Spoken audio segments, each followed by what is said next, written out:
Hey everybody, Jack Boyles with Steam Engines USA. Hope you're having a great day. Today I got a problem that a lot of folks have probably dealt with, and it's the EVAP leak on your vehicle. And so I stumbled upon a little bit of a solution here that I think will help probably anyone that's having an EVAP leak. Typically you get these lights come on, service engine, you run the little code checker, and it gives you an emissions leak sensor like the P0442 Evaporative. And so actually, let me cut the car off here.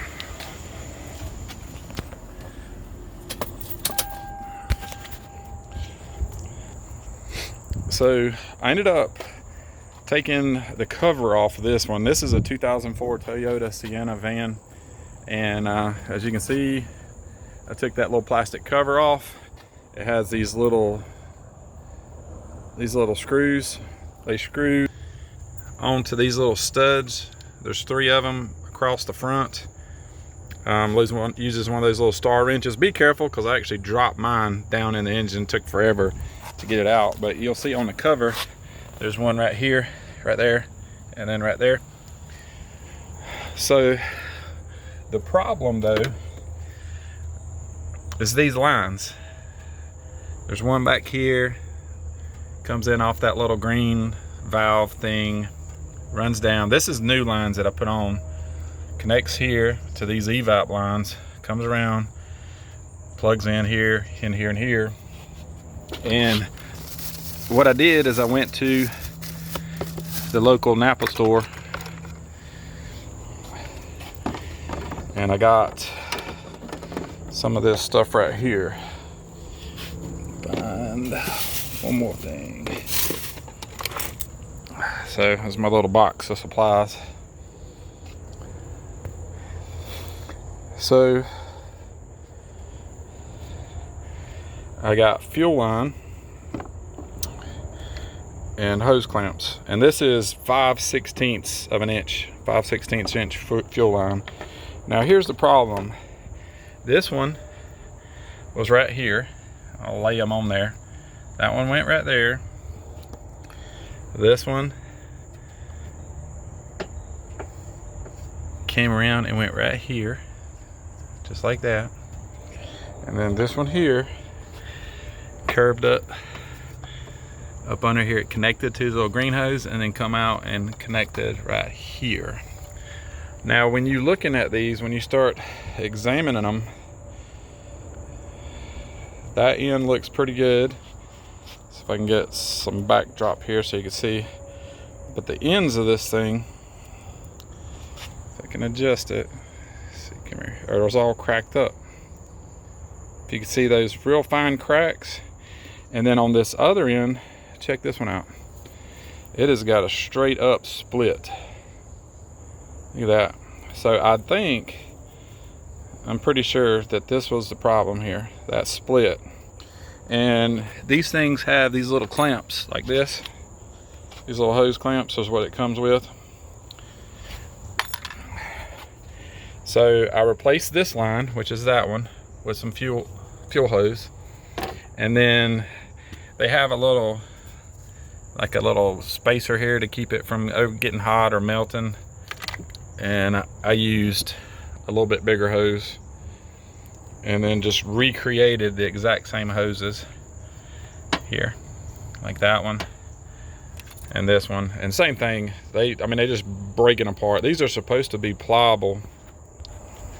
They're supposed to be soft hoses that are pliable and bend. And this vehicle is a 2004, so it's almost 20 years. And the lines are hard as a rock.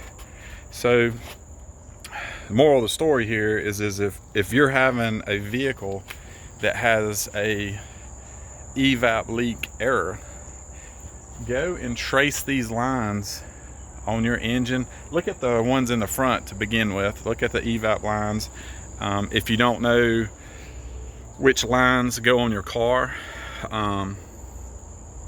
just go Google it, look it up, YouTube it, look it up, but find out where your lines are at and then just replace them. This is about $39 worth of fuel line, and I got extra fuel line and clamps.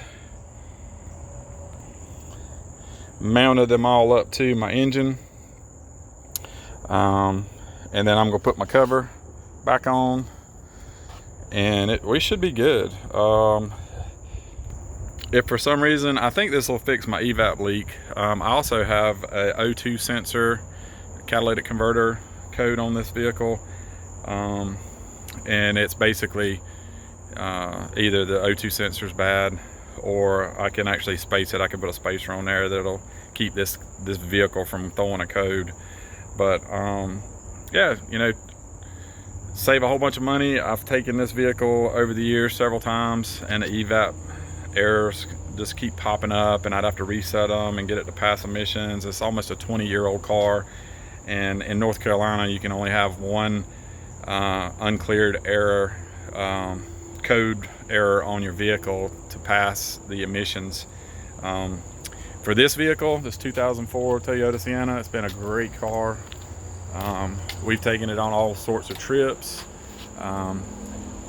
It runs great. The only problem is this emission error pops up from time to time, and in another year it won't matter, because once I hit 20 years, only things required in North Carolina on this vehicle is a safety inspection, which it passes and has always passed. So if you're battling the same type of a situation where you're getting evap leaks on your car, you're not sure what's going on, maybe you've taken it to mechanics and they're wanting to start just replacing all sorts of things. I mean, you can get into hundreds of dollars, thousands of dollars real fast on something that's just a leak. And in this case, I will post in the comment section. I'm going to reset my codes. I'm going to drive this vehicle, but I'm fairly certain that my problem that I've been having is this broken, cracked line. And as you can see, that one's just split. I mean, all of these, they started coming apart, you know, and I mean, I'm squeezing this thing. They are rigid and hard. They are not pliable. They actually feel like solid lines. I mean, if you can see that, I mean, they're hard. Whereas even this fuel line, it's pliable, you know, still has some give to it. So yeah, go buy you some 5/16 fuel line, replace all these lines that you're having problems with, and then comment in the section below. Let me know, did that fix your problem? A lot of folks out there, I'm sure, would like to hear from this. I will make some updates. I'll post down in the description if I have any further issues with this, but I'm going to put it all back, put my cover back on. I mean, it's pretty much set to go. Me and my wife will go out and get something to eat. We'll go reset the codes on this car, drive it, and I think I'll be good. Get my inspection passed this year, and all I'll have from now on with this vehicle is a safety inspection. So unfortunately, with these vehicles, they design them with all this emission standards, and it just, at the end of the day, this vehicle is very fuel efficient. It's not throwing out a whole lot of, you know, harm to our environment. I mean, I've got a 1966 Ford car that smokes when you crank it up. I mean, it's an old 1960s car. Things right here, I mean, they're designed with the latest and greatest technology. I mean, this 2004 is way ahead of my older vehicles. So I find it comical that, you know, you get lights popping up on these cars for something that's very simple as just a very small crack line on a hose, and yet if you don't know how to fix these things, you're basically subject to the mercy of a mechanic to go through and, you know, not overcharge you for work, when, you know, $40 worth of some parts here and can save you thousands of dollars, just when at the end of the day you're just trying to get your vehicle to pass inspection in your state. So hope you have a great day. Hope you enjoy this video. It's a little something different today. It's just something that I'm tackling. This vehicle, we've had it for many years. It's a great vehicle. We've taken it on road trips all over the country, and you know, great vehicle. So if you're out in the market for a minivan, These things are awesome. I've had very little trouble out of this vehicle over the years. And so yeah, thanks for watching. Hit the like button, subscribe, and I'll keep making these videos. I got a Corvette project over here, my Corvette project car, that's gonna be coming to this channel soon. So I'm excited about it. But anyway, from High Point, North Carolina, thanks for watching. Steam Engines USA. Have a great day.